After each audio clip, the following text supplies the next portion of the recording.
The man suddenly realized in fear while on the plane. The flight he was on was number 1015, and today's date was also October 15th. Even the flight's original departure time had been delayed from 9:30 to 10:15. That's way too many coincidences. Justin felt a vague sense of unease, but after looking around he saw nothing unusual. Wasn't that this very flight? Curious, he put on the headphones. The story described exactly what was happening on the plane right now. It said the flight attendant was doing the safety demo, and that it was raining heavily outside. Justin lifted the window shade to check.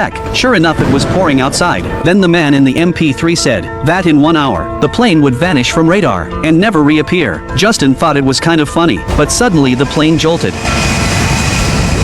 Luckily it was just takeoff, but right after that the MP3 started discussing a plane crash mystery. Suddenly there was a loud thud. Justin jumped from his seat. He flung off the headphones in panic. Terror surged through his mind. He ran to the bathroom to calm himself, but the flight kept going smoothly. None of the other passengers seemed to notice anything. Justin started to wonder if he was imagining things, but he said the crew usually doesn't inform passengers. His words made Justin nervous again. He put on the headphones and kept listening. It said the plane would disappear from radar at 11:15. It was now 10:30. Time was running out. Sweat instantly beaded on his forehead. He realized he couldn't just sit and wait. He had to find clues to stop the disaster. The MP3 said, every disaster has subtle signs. Some are caused by mechanical failure, some by cabin fires that cause panic. When flying through a thunderstorm, certain signals can also affect flight stability. To stop the testimony, maybe they'd even attack this flight to silence him. Justin jumped up to look around. He spotted two mafia-looking men at the front. He quietly told the flight attendant that he wanted to talk to the air marshal, but she had no idea there was one on board. Since secret ops like this are not shared with crew, Justin thanked her and headed back. But as he passed Berman, he suddenly had a realization, then asked if they were mafia. But the man said they were soccer players. A flight attendant rushed over at the noise and told Justin to sit back down. But Justin was sure they were lying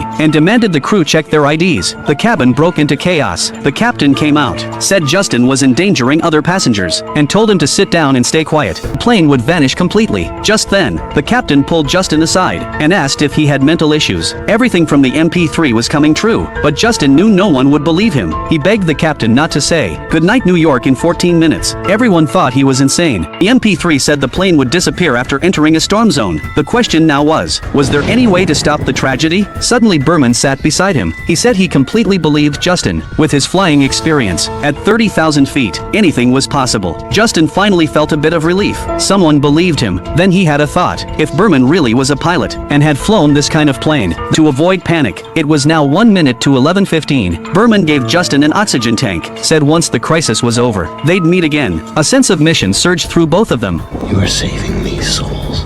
Then Berman walked to the cockpit, entered 1015, and the door opened. Plane dove into thick black clouds. Shortly after, Justin woke up on a shore. He couldn't believe he was the only survivor. The wreckage floated in the water, but the MP3 glinted in the sun. Justin stumbled over and put on the headphones again. The man inside told the rest of the story. Rescue teams searched right after the plane vanished, but before he could react, all the plane's passengers showed up, their faces blank as they swarmed him.